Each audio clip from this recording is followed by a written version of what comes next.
เปิดอบรมฮัดแอบการทหารการเมืองให้กองห้อยกองร้อนบ้านเรียบตามชายแดนทิศตะวันตกที่ขึ้นกับกองบัญชาการทหารเมือง2คอนแขวงสวรรณเขตไม่ได้จัดขึ้นในตอนเช้ามื้อนี้วันที่16กันยายนปี2025นี้อยู่ที่กองบัญชาการทหารเมือง2คอนแขวงสวรรณเขตโดยได้รับเกียรติเข้าร่วมจากการลินทองบุญธรรมลีกรรมการพรรคแขวงเลขาคณะบริหารงานพรรคเมือง2คอนท่านพระโดแสงตะวันใจวงศารองหัวหน้าหอกเสนาธิการทหารแขวงสวรรณเขตมีทั้งคณะพรรคคณะบัญชากองบัญชาการทหารเมืองตั้งหน้าทั้งคณะพรรคคณะบัญชากองพัฒนาหนับที่4กองพัฒนาหนับที่5กองห้อยเอกราช326กองห้อยเอกราช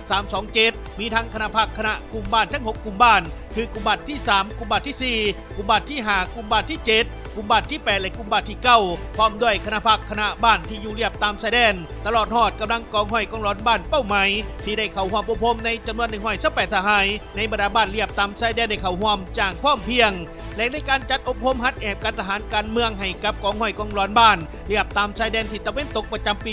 2025ของทางกองบัญชาการทหารเมือง2คอนแขวงสวรรณเขตในสุดนี้เม่นเพื่อในใส่สร้างข้อมาผู้ความสามารถให้กับกำลังกองห้อยกองร้อนบ้านทางด้านศิลปยุทธ์ยุทธวิธีระเบียบวินัยและกำได้ทฤษฎีหลักการเพื่อนำใช้เข้าในเวียกงานตนจริงในท้องถิ่นของตนเพื่อสร้างความเข้มแข็งหอบด้านโดยการอบรมเมนจะรวมอยู่2ภาคใหญ่คือภาคการเมืองและภาคการทหารซึ่งภาคการเมืองเมนจะได้พร้อมกันเชื่อมซึมบรรดาเอกสารสำคัญที่เกี่ยวพันจำนวน3ฉบับและส่วนว่าภาคการทหารเมนจะได้เฮียนอยู่3ภาคใหญ่คือภาคระเบียบภาคศิลปยุทธ์และภาคยุทธวิธีโดยจะได้ใช้ระยะเวลาของการอบรมรวมทั้งหมด8วันจึงจะได้สำเร็จตามระดับคาดหมายที่วางไว้